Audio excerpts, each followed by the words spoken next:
सबसे पहले बात करते हैं बांकीपुर इलेक्शन रिजल्ट के बारे में जो आ चुका है और यहाँ पे ऐसा बिहार के बांकीपुर से झटका लगा है कि कंपन दिल्ली तक महसूस हुआ होगा। हर एक बूथ पे प्रशांत किशोर जो है वो लीड बनाए हुए हैं और यहाँ पे आप चाहे नितिन नवीन का देख लीजिए, बंटी का देख लीजिए, नीरज सिन्हा का देख लीजिए, किसी बूथ पे भारतीय जनता पार्टी जो है वो नहीं जीती है। इनका भरम बहुत बुरी तरीके से टूट गया है।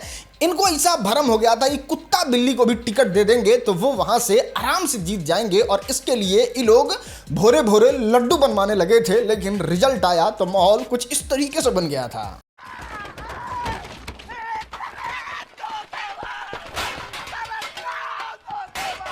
ना ना ना ना ना, इस लड्डू के साथ ऐसा नहीं करना चाहिए। हम तो कहते हैं कि लड्डुआ क्या करिए कि प्रशांत किशोर को बेच दीजिए, कुछ पैसा भी आ जाएगा और लड्डू नुकसान भी नहीं होगा। नमस्कार, बुलंदी है ना?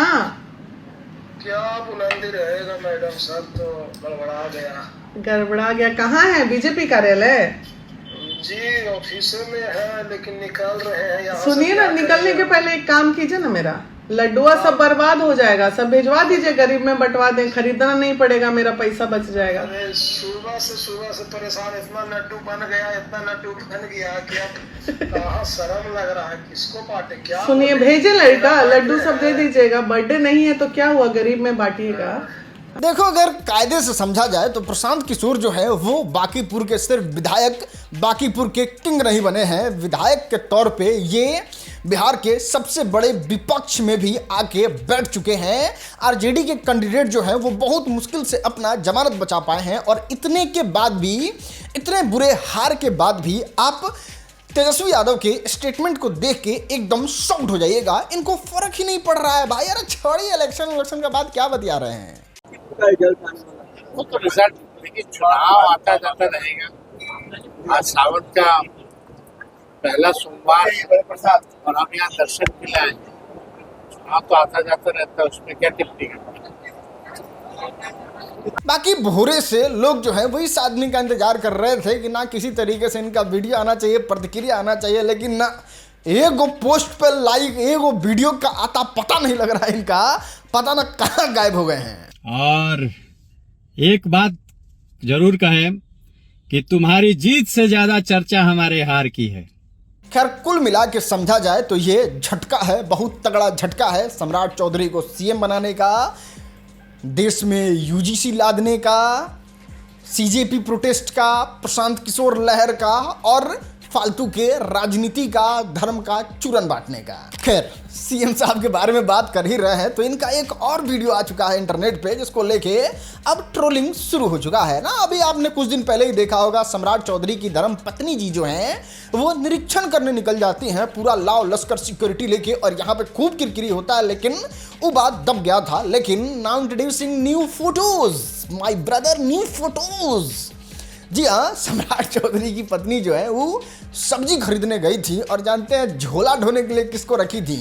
सीआईएसएफ के तेज तर्रार जवान को, जो जंपिंग करके, एग्जाम दे के, इतना टफ कंपटीशन पार करके, इतना फिजिकल ट्रेनिंग दे के, हर एग्जाम पास करके, फिजिकल पास करके आकर नौकरी लिए हैं। वो सम्राट चौधरी की पत्नी जब सब्जी खरीदने जा रही हैं तो उनका झोला उठा रहे हैं और इंटरनेट पे फोटो जो है वो एकदम तेजी से वायरल हो रहा है और लोग कह रहे हैं, बाप तू तो लालू के जमाना के टफा दिले बड़ा मर्दे, मने हे लेखा होती तो 95 हुआ 2005 में ना होता रहे जितना तू कर दिले बड़ा मर्दे। हाँ भाई, राबड़ी देवी भी सीएम बनी थी कब? जब लालू प्रसाद यादव जेल चल गए थे तब।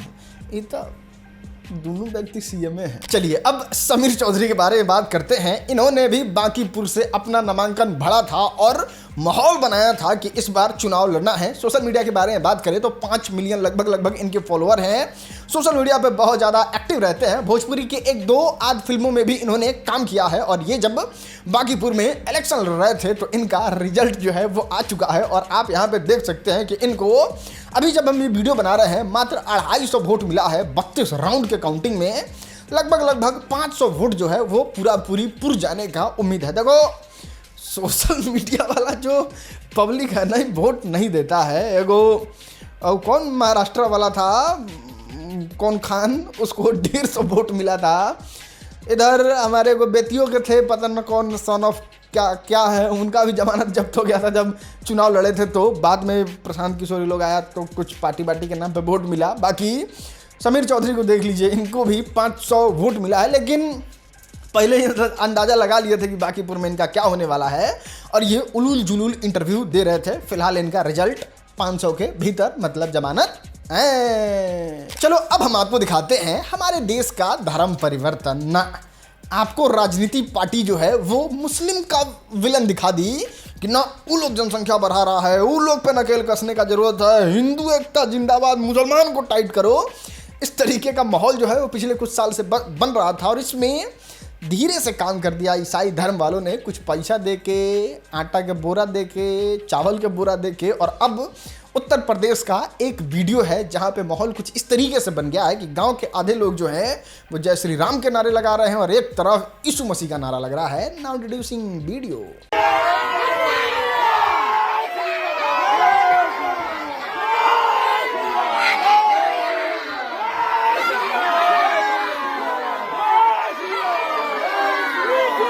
अरे बाप रे, इतना अलगे फ्रॉड हो गया भाई। इसके तो तैयारी नहीं हुआ था भाई, ये तो होमवर्क में था ही नहीं, अब इसका क्या करना है। लेकिन कुल मिला के अगर इस बात को समझा जाए तो ये ईसाई धर्म वाले जो हैं वो गांव-गांव जाके बहुत बड़े पैमाने पे लोगों का धर्म परिवर्तन किए हैं और उन लोगों के माइंड वॉश किए हैं। और उसका एक एग्जाम्पल जो है वो आपके सामने इस वीडियो के रूप में आ चुका है। सरकार को देखना चाहिए, इस पर ध्यान देना चाहिए। खैर, धर्म जिसको जैसा मन करो बदल सकता है, लेकिन मूर्ख बना के नहीं बदलना चाहिए किसी को धर्म। हाँ, तो अब हम आपको दिखाते हैं भारतीय जनता पार्टी के स्टार प्रचारक सह एमएलसी सह भोजपुरी के सुपरस्टार पवन सिंह को। भाई भोजपुरी बवाल वालों ने इनको एक्सपोज कर दिया। ये इतने घटिया आदमी हैं अपने निजी जीवन में कि सुनोगे तो आपको भी शर्म आ जाएगा। अगर कभी भी इनके गाने को पसंद किया होगा तो ये सुबह सुबह दारू पी के कहीं निकल रहे थे, मतलब वीडियो देखने तो ऐसा ही लगता है कि रोज सुबह सुबह ये दारू पी के एकदम फुल हो जाते हैं। तो दारू पी के कहीं निकल रहे थे तो ड्राइवर जो है वो चाबी लाने में थोड़ा सा लेट कर देता है, तो गेट को एकदम ऐसे करके नाच नाच के खोलने लगते हैं जैसे पूरा साइको माइंडेड आदमी है ये। और ड्राइवर को इतनी भद्दी इतनी गंदी गंदी गाली देते हैं, उसके माँ को, उसके बहन को। और इस पूरे एक एपिसोड में कोई ऐसा गाली नहीं बचा है जो पवन सिंह ने नहीं दिया हो। और भी लोग थे, निरहुआ थे, तेज प्रताप यादव थे, आम्रपाली दुबे थी, काजल राघवानी थी, कोई एक शब्द गाली नहीं दिया है। लेकिन एक एपिसोड में पूरा घिना के फेंक दिए हैं। इतना ही नहीं, जब ये सेट पे जाते हैं तो भोजपुरी बवाल में दिखाया गया है कि सेट पे भी डायरेक्टर से लेके प्रोड्यूसर, हीरोइन से लेके अधेड़ उम्र का आदमी इनके गाली से परेशान रहता है। कुछ इस तरीके से ये गाली देते हैं और इसको देखने के बाद पता चल रहा है कि ये अंदर से कितना सड़ चुके हैं, कितना खोखला हो चुके हैं और ये एक शब्द बिना गाली के नहीं दे सकते हैं। अब लोग जो हैं वो कमेंट कर रहे हैं और इनकी कड़ी निंदा कर रहे हैं और इनका बहुत ज़्यादा बुराई हो रहा है इंटरनेट पे। और लोग कह रहे हैं कि भारतीय जनता पार्टी ऐसे ऐसे लोगों को ही टिकट देती है ताकि माहौल बन सके और गाली गलौज वाला माहौल जो है वो बनता रहे। खैर, क्या ही ग्राउंड पे जाके यार ये आदमी नेता बनेगा या फिर इनके गले पे सरस्वती की बास होती है। एक ड्राइवर जो 8,000 10,000 के सैलरी पे इनके पास महीना दिन काम कर रहा होगा, उसको इतना गंदा गंदा भाई, इतना भद्दा गाली ना। खैर, अभी भी कुछ लोग इनको भगवान बनाए हुए हैं, उन मूर्खों को क्या ही कहें। खैर, आप नीचे कमेंट में बताओ कि आप क्या सपोर्ट करते हैं पवन सिंह को, एक गरीब ड्राइवर को इस तरीके से गाली देने का। बाकी आप इस एपिसोड को अभी तक नहीं देख पाए हैं तो यूट्यूब पे पूरा इसका समरी एकदम बढ़िया से अपने ओपिनियन के साथ अपलोड कर दिया RSM मिनी पे, आप जरूर जाके देखिएगा। चलो अब हम आपको दिखाते हैं बॉलीवुड के सबसे बड़े सुपरस्टार में से एक, अपने देशभक्ति के लिए पूरे दुनिया में जाने जाने वाले सनी देओल के बारे में। इनका एक फिल्म आ रहा है, फिल्म का नाम है बंटवारा 1947। इसका प्रमोशन जो है वो भव्य स्तर पर करना चाहते हैं और इसलिए सबसे पहले इन्होंने सेलेक्ट किया बिहार को। बिहार से ये अपने फिल्म का प्रमोशन करते हैं जहां पे अपने बेटे को लेके आए हुए थे। और फिल्म के बारे में तो बात करते ही हैं, बिहार के बारे में भी बहुत अच्छी बात करते हैं और बताते हैं कि इन्होंने सबसे पहली बार बिहार आके ही अपने फिल्म को प्रमोट करने के लिए क्यों सेलेक्ट किया। It was beautiful. I came to Bihar. I loved it. I came to Bihar. I loved it. I'm going to come again. Lots of love. हाँ तो आइए अब बात करते हैं काजल राघवानी के बारे में। सच में इनका आप बीती सुन के, इनका कहानी सुन के कलेजा फट गया कि इनके साथ कितना गलत हुआ है भोजपुरी फिल्म इंडस्ट्री में। और गलत करने वाला कोई और नहीं, खेसारी लाल यादव हैं, ये तो सब लोग जानते होंगे। लेकिन काजल राघवानी कहती क्या है वो समझो। शुभांकर मिश्रा के साथ इनका उस शो में दोस्ती बढ़ जाता है और उस शो के दौरान ये लगती हैं बात करने, और बात करने के दौरान बताती हैं शुभांकर मिश्रा से कि अगर मेरे पापा मेरे साथ रहते ना तो इतना ज़्यादा गलत नहीं होता जितना मेरे साथ गलत हो चुका है। वो हमको इस दलदल से ज़रूर बचा लिए रहते, लेकिन अब मैं बच नहीं पाई हूँ। और ये कहते हुए वो फपक फपक के रोने लगती हैं, अपने माँ को भी गले लगा के रोने लगती हैं। अब पता नहीं क्या गलत हुआ है, कैसा गलत हुआ है, वो तो वहीं जाने। और आप पिछले इंटरव्यू ये सबसे भी पता लगा सकते हैं अगर आप भोजपुरी के ऑडियंस होंगे तो। बाकी मारपीट के बारे में ये बात करती हैं कि जिसके साथ वो रिश्ते में थी, मतलब खेसारी लाल यादव, उनके साथ इनका जो है वो रिश्ता जो है वो मारपीट तक पहुंच गया था। मतलब काजल राघवानी का कोई गलती भी नहीं रहता था, फिर भी इनके साथ बहुत ज़्यादा मारपीट किया जाता था। खैर, बिना गलती के मारना सच में बहुत गलत है, और भगवान है किसी को माफ़ नहीं करेंगे, जो गलत होगा उसको सज़ा तो मिलेगा ही। लेकिन काजल राघवानी को आज तक इस तरीके से रोते हुए नहीं देखे थे। मतलब है भोजपुरी में बहुत सारी हीरोइन, लेकिन ये स्ट्रॉन्ग हैं। ये जब बोलती हैं तो बोलती हैं, इनको रोना नहीं आता है। आपने नहीं देखा होगा रोते हुए, लेकिन आज काजल राघवानी रो रही हैं तो इसको देख के सच में बहुत बुरा लगा भाई कि इतना गलत नहीं होना चाहिए किसी के साथ। लेकिन ये बात भी जान लीजिए, काजल राघवानी एक ऐसी भोजपुरी कलाकार हैं जो किसी भी सुपरस्टार का नाम आएगा तो काजल राघवानी का जरूर आएगा, चाहे वो दिनेश लाल यादव निरहुआ हो, पवन सिंह हो, खेसारी लाल यादव हो, जिनका भी वर्ल्ड वाइड सुपरहिट गाना गया है उसमें काजल राघवानी मौजूद थी।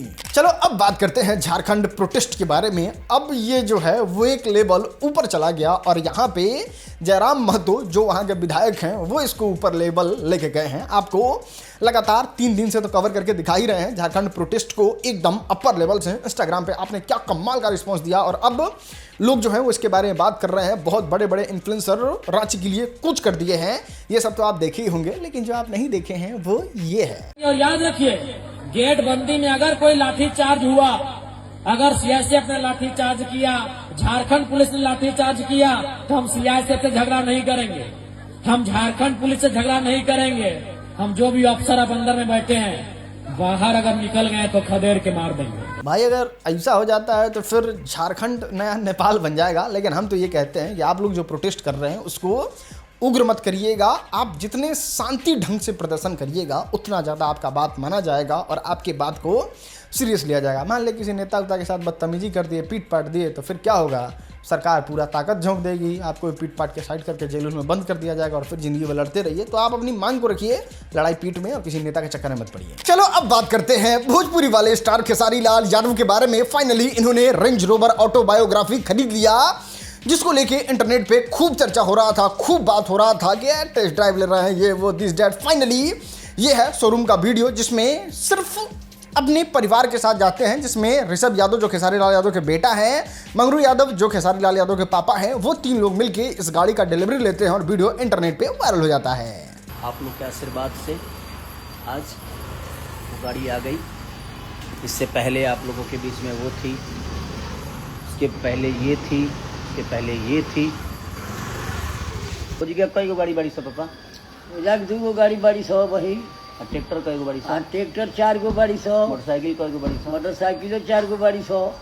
अब बताइए। माटी काटे वाला एगो बिया, फिर कहीं माटी उठा के है बीघा वो बढ़ले बिया। कमी हमारे यहाँ के जरती भवानी और के आशीर्वाद बा। चलो अब हम आपको दिखाते हैं 2026 में भी ऐसी लव स्टोरी जिसको सुनने के बाद आपका दिल खुश हो जाएगा। अभी कांवड़ यात्रा चल रहा है, सारे लोग कांवड़ लेके जा रहे हैं, और वहाँ पे एक महिला रिपोर्टर जो है वो एक लड़की से जो दिखने में बहुत अच्छी घर की लग रही है उनसे पूछ ले रही है कि तब कांवड़ लेके कैसा लग रहा है। तो वो बोलती है बहुत अच्छा लग रहा है। तो इस उम्र में आप कांवड़ लेके जा रहे हो, क्या मन्नत है? तो लड़की कहती है कि देखिए मैं चाहती हूँ कि मेरा प्यार हमको मिल जाए। तो रिपोर्टर पूछती है कहाँ है आपका प्यार? तो वो कहती है कि वो रोड एक्सीडेंट में डेथ कर गया। तो फिर महिला पूछती है फिर वो कैसे मिलेगा? तो लड़की कहती है जब अगले जन्म में हम कभी उससे मिले तो वो लड़का हमको मिले, इसलिए हम कांवड़ लेके जा रहे हैं। बताओ यार, आज के ज़माने में भी इस उम्र के बच्चे भी कितना ज्यादा शिद्दत से प्यार करते हैं। चलो अब हम आपको दिखाते हैं आज का वायरल वीडियो। अरे बाप रे,